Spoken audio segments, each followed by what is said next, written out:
Welcome to SportsBeat KC, the Kansas City Star's daily sports podcast. It's Wednesday, October 27th, and I'm Blair Copeland. Don't know about you, but I was watching in stunned disbelief last Saturday as Kansas was playing Oklahoma. The one victory Jayhawks led the third-ranked Sooners 10-zip at halftime and took a lead into the fourth quarter.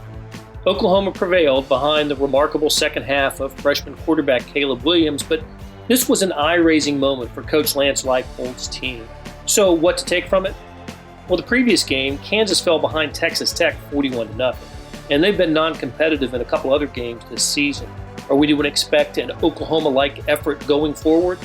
Beat writers Jesse Newell and Gary Bedore tackle that question and more on today's show. After a break, we get into basketball. KU was picked to win the Big 12, has the league's preseason player of the year, and two members of the preseason all-conference team. And they picked up a commitment from a consensus top 40 player last week. We talk about that. All of this on today's show, so let's get going.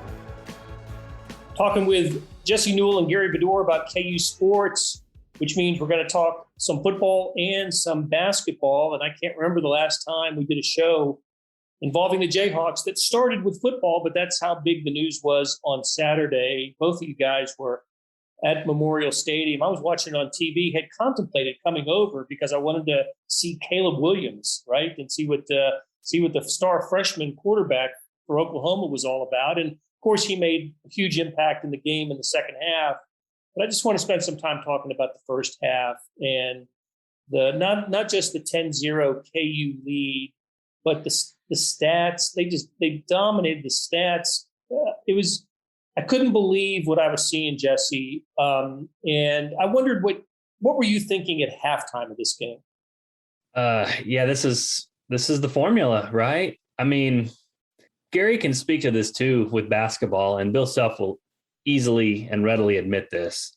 The toughest games his team faces are not the games in the big venues, or not the tough teams when you go on the road to Villanova or wherever the case may be. The toughest games are the ones where you go to an arena where there's just no energy and no life. And KU basketball is used to having big crowds and lots of energy, and you just are always amped up. So then you walk into like a TCU or something, and the stadium's half full, and it's hard to get yourself to have that energy. And that's what Oklahoma had in that first half. I mean, Oklahoma, they're in the playoff chase. Every game they play is Texas or, whatever. I mean, it's the big show in town. And they walk into Booth Memorial. It's kind of overcast. It's a little chilly. There's some OU fans there, but there's just kind of dead. And, you don't really get motivated. And you're a 38.5 point favorite, and you're expected to win. And you got a big game the next week. You had a big game the previous week. It's just tough. And KU took it to Oklahoma for a half. You're right, Blair. I mean, the Jayhawks totally dictated pace. They dictated the physicality of the game, and they played complementary football, which is something that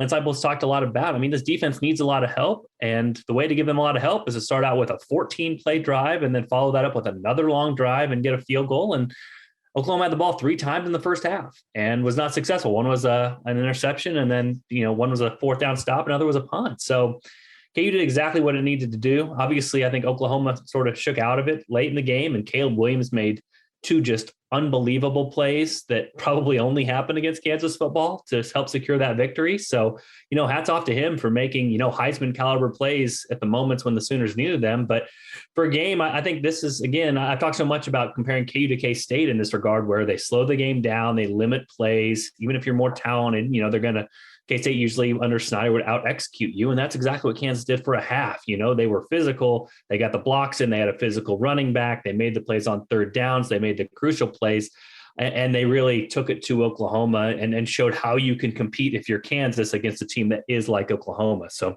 it was an impressive display, and they didn't hold on to it, but I still think a lot of positives out of that one half and even the 3 quarters, because, with a minute and a half to go in the third quarter, KU was up 10 still. They were up 17-7. So a lot of positives to take from it, and we'll see if KU can build off of that. They haven't been very consistent this season, but at Oklahoma State, it's going to be a very tough test too. Coaches won't admit to what you described, Jesse, the atmosphere of an 11 a.m. kick in Lawrence with a stadium that's 75% empty. Maybe I'm being, a little too harsh there, but largely empty for college football. But Gary Patterson once said something about this, and I thought it was really interesting. He described exactly what you said, how difficult it is for teams to play in that atmosphere. They have to create your own energy during warm-ups. It's nobody likes an 11 a.m. start anyway. This isn't 11 a.m. at the Texas State Fair, when the 100,000 people are there for Texas OU. This is 20,000 at Memorial Stadium for a game, and it can be difficult, and it certainly seemed that way for an Oklahoma team, not only, that has a lot of expectation on it, but has played every one of their conference games close and is playing a freshman quarterback. So, hey, Gary, I wanted to ask you, at halftime, did you think KU was going to win the game? No, but I was thinking, the reality of this is as much hype as the OU quarterback had. He is a freshman. And I thought, what if he makes some crucial mistake and KU goes up by 17-0? He didn't. He led them to 5 touchdown drives in 5 possessions in the second half. He was great. But I didn't think KU was going to win necessarily, but it's kind of like Jesse said, those basketball games where KU's trailing UTEP the whole game in Allen Fieldhouse, and at some point you go, wow, I guess they might lose today. And then they do something to pull it out. But I thought, OU has owned KU, but of the blue blood football programs, KU throughout history has not always got, they've kind of scared OU a few times. In the day, Nebraska was the one that always pounded KU, but every once in a while, KU would scare OU. And I listened to the post game with OU's coach, and Lincoln was he was really happy. It's like Bill Self when he gets a W, no matter who it's against. These coaches know that the bottom line is the W, and even if they were scared or outplayed or whatever, he took it and went home.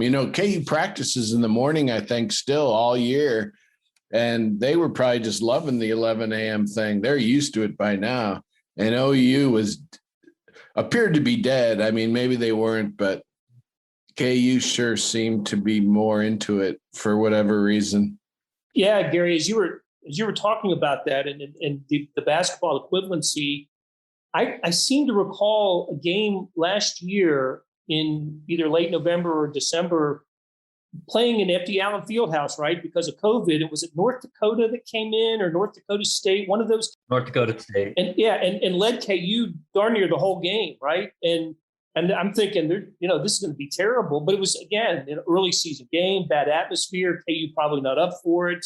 And an underdog opponent coming in there and really taking it to Kansas. And the Jayhawks were kind of fortunate to win that game, as I recall. Yeah, the last few years, there have been a few games like that, several games like that, where finally you think, okay, they might suffer this weird defeat today, but usually they win, just like OU ended up winning by 12 after being down by 10 at half. So it was a good game, though, and I was impressed with Bean.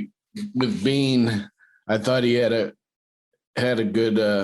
good game, and Newell, the running back, of course. So it was a good effort, but ultimately OU will move on. Yeah, good effort from both of those guys. And listen, we were talking about 10-0 at halftime. Should have maybe been 14-0. There was the holding penalty when Bean went in for the second touchdown, and it was a penalty, I guess, but took a second touchdown off the board for KU, and who knows how different 14-0 might be. Maybe not that big a difference, but could have been a little bit more than that at halftime. So we've mentioned Caleb Williams a few times here. He made the play of the game, if not the play of the season. And I think we need to establish what the score and the situation was. Yes, Oklahoma had gone back in front, and they were on their way to scoring on 5 straight touchdowns on 5 straight second-half possessions. But it was 28-23, and the ball was at midfield, and Oklahoma faced was it 4th and 1 or 4th and 2, and KU had that thing stopped. They absolutely had it stopped for a loss, and they were going to take over possession at midfield. And who knows? But the way Kansas was playing and feeling about itself, I wouldn't have been shocked if they'd gone down there and scored and retaken the lead. But instead, Jesse, I'll let you describe what happened, and then sort of the questions about what happened in the aftermath. But Caleb Williams makes an incredible play, especially for a freshman. Yeah, so you mentioned it being midfield is actually the Oklahoma 40. So wow. Okay, thanks. You would have had the ball, 3:30 left, 3 timeouts, down 5, which almost to me is a better situation than being down 3, because down 5, you're forced to go for everything and you're forced to score the touchdown to go ahead. You're not going to settle for any field goal or potentially go into overtime against Oklahoma, which is not what you want anyway. But Oklahoma runs a play, and it's a running play on that 4th and 1 and gets stopped. Rich Miller, KU's linebacker, is driving the running back, and Caleb Williams is kind of standing behind the play after he hands the ball off and just sort of runs in and grabs the ball from his running back. So as his running back is being driven backwards, Caleb Williams takes the ball from him and runs forwards and goes and gets the first down. And so lots of different things. Just to explain this as simply as possible, there's basically 2 things that happen with this. So the first question was it a pass? Was it an illegal handoff? Was it an advanced fumble, which wouldn't be legal? The Big 12 actually released a statement after the game. I was going to be the pool reporter, and then they said they were going to have a Big 12 statement. But they said because it was the player never crossed the line of scrimmage, it was a legal forward handoff. And because of that, it can be advanced. So that was the ruling on the field. That was what could be reviewed from the play. And therefore, it was okay for Caleb Williams to go take the ball from his running back and advance it forward. So according to the bylaws, according to what the Big 12 is citing, that part of it is okay. The question mark that KU fans can have, and this is more of a judgment call, is was forward progress stopped? If forward progress is stopped, then the officials are told to blow the whistle and blow the play dead. And whether that happened or not is the big question. And I think the big what if for KU fans on this play, because, for a second and a half or 2 seconds, it seemed like KU got the stop before Caleb Williams came in and had his heroic play. I wrote it in the time. I still believe it. And I'm with you, Blair. I thought it was a totally legal play, and I thought it was an amazing play. I don't think that maybe any other quarterback in the nation would have gone and done exactly what Caleb Williams did, but he understood the situation, understood that Oklahoma had nothing to lose on a 4th down. I mean, basically the only thing they could lose is if he fumbled it and KU picked up and returned it for a touchdown, some, horrible, chaotic play that could have happened. But on 4th down, you just have so little to lose, because if you don't get the first down, then KU's taken over anyway. So for Caleb Williams to do that, if nobody really thought he was going to have his Heisman moment potentially against Kansas, but that was such a heads up, gutsy, amazing play that, you sort of shrug your shoulders if you're Kansas fans. I know it could have been ruled down because of forward progress. I know a lot of KU fans are going to continue to mope and groan about that. And it was a 50-50 play in that regard. But for Caleb Williams to do what he did, I just think you have to tip your hat to a guy like that, making a play in a situation that I don't think many quarterbacks would have even thought of. And he's a freshman who just true freshman who just got the start. Was this his second start? An incredible heads-up play by someone as young as he is. That was amazing. One thing that contributed to the emotion after the play was the tweet from, was it Terry McCauley, the former NFL official who seemed to side with the Jayhawks on this? Well, and again, it's important to kind of parse these 2 things out. So he was agreeing that the play should have been called dead because of forward progress. He was saying the running back had been driven back 2 yards. That's when you call the play dead, because you're trying to prevent injury and because nothing else is going to happen with the play. So he was saying originally that thing should have been ruled dead at a time. It should have been Jayhawks football. Now, when it comes to whether it was a fumble or a legal forward handoff or a potential passing play, he was kind of searching through the rule book to look at all of that. And also, if you know Terry, he is not afraid to be opinionated, especially as a former ref. Usually that doesn't happen, so I credit him for that. But it was funny to hear his tweets afterwards, because the Big 12 released their statement, and he kind of came after the Big 12 and said, well, if you're going to release a statement, you need to talk about everything that happened in the play and not just the cherry pick the part that you want. And he said, hey, the Big 12 cherry picked the part about it being a legal forward handoff, didn't say anything about it. The play should have been blown dead because of forward progress. So he still disagreed with that. He said basically the conference was cherry picking. He also picked on me a little bit, because I said there was a play earlier when KU took advantage of a 3rd and 1 call where they had a quarterback sneak called, and the officials let it play on. Like, he was kind of stacked up at the line and kind of kept trying to drive his feet. And eventually he fell forward for about 4 yards. Lincoln Riley was on the field screaming like, hey, where's forward progress? How do you not blow that play dead? And so I showed that as an example, and Terry was talking to somebody else, but he kind of used that and said, hey, these two plays are totally separate. The quarterback was still moving forward on that one. This one should not be called forward progress. So, I took my L on that one as well. But yeah, Terry is very opinionated, but very knowledgeable. Obviously, he's a rules expert for Sunday Night Football and has done this his whole life. So, I will definitely acknowledge what he says as being true. And so if he believes that forward progress should have been called, again, it's a judgment call, but if he believes that should have happened, then Kansas was a little bit robbed of being able to drive down and potentially win that football game. How dare you cross Terry McCauley like that, Jesse? How dare you? Never again, man. Never again. But I think as I put on Twitter, when I get the L, I will take the well-deserved L and sit on it. So I sat on that L the rest of the day. Should the performance change the way we look at Kansas for the rest of the season? Or is it more likely they get a second victory this year based on how they played against the Sooners? I don't think so. They still were going to have to play way over their heads to have something like that happen. This goes back to partly what I wrote last week in the Vegas column, where KU was 14-1 in its previous 16 games against the spread, where Vegas still against Oklahoma, they didn't change that spread by 7 or 10 or 15 or 20 points just based off that trend. Usually these power rating type numbers even out. And, the power ratings right now say that KU's a 30.5 point underdog at Oklahoma State. So they're still way behind the rest of the Big 12. They've got to have some good things happen for them to compete in games. I think where it's a positive for them is for a couple of reasons. For one, the end of this year, not only are they going to be trying to attract players from the transfer portal, but they're going to be trying to keep their best players from transferring elsewhere. Before the season started, when Les Miles left, KU lost his 3 top defensive players to the transfer portal. And that was off a team that was worse than the nation in points per game given up a year ago. So they've got to try to avoid that same cycle happening every year where you develop a team, you get a little bit better by the end of the year, and then you lose your best players to an SEC school. I mean, that's a miserable cycle if KU continues that. So a competitive game against Oklahoma, I think, has the coaches showing, hey, if you listen and buy in and do these things, this type of success is available at Kansas and even against the very top of opponents like Oklahoma. And then the second thing I think is just building an identity offensively. They averaged 2 yards a rush against South Dakota. They couldn't move South Dakota in the run game, and here they are gashing Oklahoma.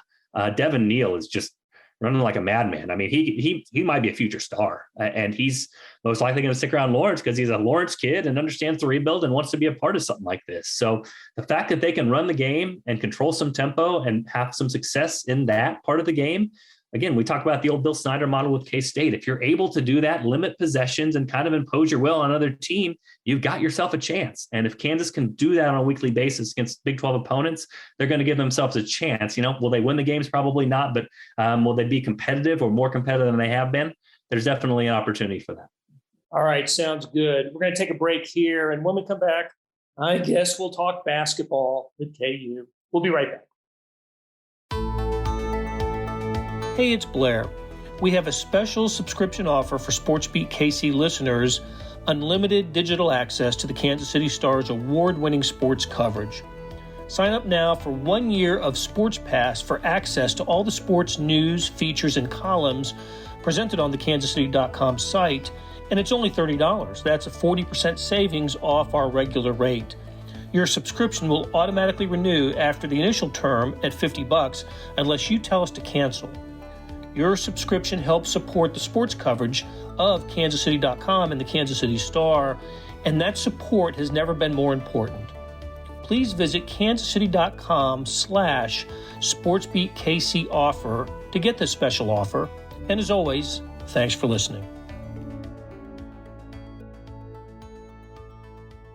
We are back on SportsBeat KC talking Kansas athletics with Jesse Newell and Gary Bedore.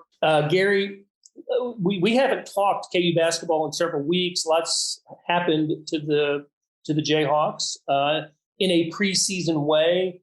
Let's start with Media Day was last week over here at T-Mobile Center in Kansas City, and we learned going into that KU was picked to win the Big 12.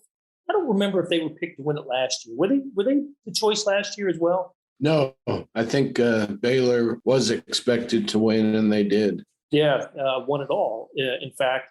And but Kansas is the overwhelming favorite to win the Big 12 this year. They had 2 players on the preseason all-conference team, David McCormick and Ochai Agbaji. And they had the preseason player of the year, a guy who will be playing his first year in a Kansas uniform. Isn't that right, Gary? Yeah, Remy Martin got the player of the year honors, and everybody is kind of wondering what kind of player he'll be here. At Arizona State, he averaged 19 points a game last year. I wrote something today. If he KU's highest scoring guard in the Bill Self era was Frank Mason at like 20.3. So 5 point guards have led KU in scoring overall in Bill's 18 years. So Remy, if he is at that pace, could be one of the high scoring point guards under Self. But the question is, will he be more of a distributor here? And Self has said he's not sure that Remy will score, 18 or more here. So it'll be real interesting to see if Martin really picks up on the assists or if he's a big time scorer. But he was the player of the year, and now he has to live up to that in his one season here, just one. You may not have realized it, but you threw a trivia question out there. 5 point guards have led a Bill Self team in scoring. I was starting to scribble down who I think they are. You tell me if I've got them. All right, Jesse's going to help. Actually, one did it twice. Is it 4 players who did it 5 times? So it's 5 times, but 4 players. Number one, you already gave us one, Frank Mason. Yeah. How about Devontae Graham? Yeah. How about Sharon Collins? Yeah, he did it twice. Okay. And how about Mario Chalmers? No. All right. I get one wrong guess. So who is it? Devontae and Mason and Devon Dotson. Devon Dotson. There you go. So any impressions from KU on Media Day? Anything? Did you hear anything? Anything interesting come out of that? I mean, it's usually just an opportunity for coaches and players to, just to get reintroduced to the media is what I mostly see it as. Yeah, I kind of believe Bill Self when he says there's not a lot of separation and he's got too many players. He actually said something like that. I do feel like this is the one year, what's he going to do to make sure to have his 9 or 10 man rotation? Because it sounds like the freshmen are doing well. The only guy he acts like, might redshirt or not be ready is Kyle Cuff, the freshman combo guard from New York, who could be a high school senior this year, but he came early. But everybody's praising KJ Adams, self-praise Zach Clements, the other freshman big. That Yesufu is doing fine, everybody said, and they've got all these guards. He keeps praising DeJuan Harris from last year. And then the 4 returnees are doing fine. The 4 returning starters, Ochai and Christian Brown. And so it really sounds like they're so deep that, where does Mitch Lightfoot fit in? Does he get minutes? So they've got like 10 to 12 players who I think realistically probably, if the word is right, deserve to play somewhere in the Big 12. But what's Bill going to do? He demands the W, and he's only going to play the guys in a certain game that are going to get him that W. And that could mean some very good players not getting on the court. What about Jalen Coleman-Lands? Legitimate stat guy last year at Iowa State, had a real good year. Does he play? Self said he's the best shooter on the team. So we shall see, I guess. But that's what I got out of Media Day, that I believed the Jayhawk players that were there in Bill, that they actually are very, very deep, and a lot of the guys deserve to play. I think we might be looking at a Grinnell type system for KU this year. You start 5 and you have 5 at the bench, and they check in like a hockey substitution, right? New line comes in. And they never stop. They end up beating opponents 155 to 120. Might suggest that to Bill. Yeah, I'm sure he'd love to give up the easy baskets, Blair. You go ahead and that's what he's all about, right? When I'm not around, you do that, okay? That's right. Well, KU made some big recruiting news too, Gary, didn't they? I hope I'm pronouncing his name right. Ernest Edeh Jr. Yeah. Big guy from Orlando, Florida, unbuttoned his shirt and showed us a KU T-shirt and not a UCLA T-shirt. Yeah. Tell us about him.